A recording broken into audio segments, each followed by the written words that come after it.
काही तुम्ही राजकीय समजू नका। माझ्याबरोबर काम करणारे माझे मतदार, माझे सहकारी हे सगळे आरक्षणाच्या चळवळीत। गेवराईचे आमदार राष्ट्रवादी काँग्रेसचे विजयसिंह पंडित हे आंतरवाली सराटीमध्ये गेले होते। मनोज जरांगे पुन्हा उपोषणाला बसले आहेत। तिथे जाऊन पंडित यांनी जरांगेंची भेट घेतली।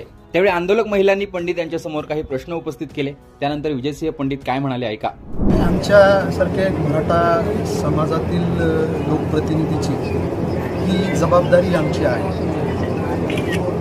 मनोज दादा जरांगे पाटील हे 1 वर्षापेक्षा जास्त कालावधीपासून ज्या मराठा समाजाच्या अतिशय कळीचा असा जो प्रश्न जो आहे त्या आरक्षणाच्या मुद्द्यावर ते लढतायत आणि आमच्यासारखे तरुण लोकप्रतिनिधी आज त्यांच्या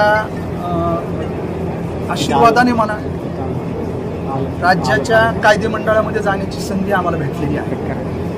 आमचं कर्तव्य आहे की कायद्याच्या ह्याच्यामध्ये बसून त्या कायदेमंडळामध्ये तिथं मनोज दादांची जी काही भूमिका आहे, त्यांनी जी भूमिका घेतली आहे त्याच्यामध्ये त्यांना बऱ्यापैकी यश आलेलं आहे, परंतु अजून 100% ज्याला म्हणायचं ते साध्य होणं बाकी आहे।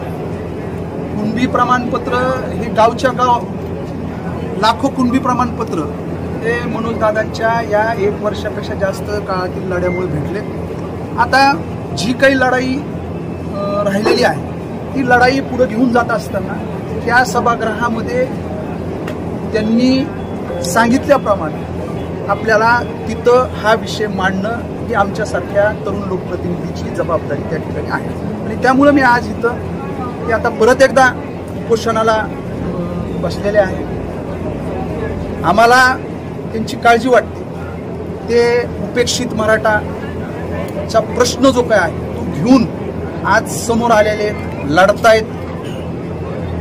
ह्याच्यामध्ये त्यांच्या प्रकृतीची आपल्यासारख्यांनी काळजी कुठेतरी केली पाहिजे, त्याच्यामुळे मी इथं भेट देण्यासाठी आलो। मनोज जरांगे पाटील यांनी आरक्षणाबाबत संतोष देशमुख आरोपी।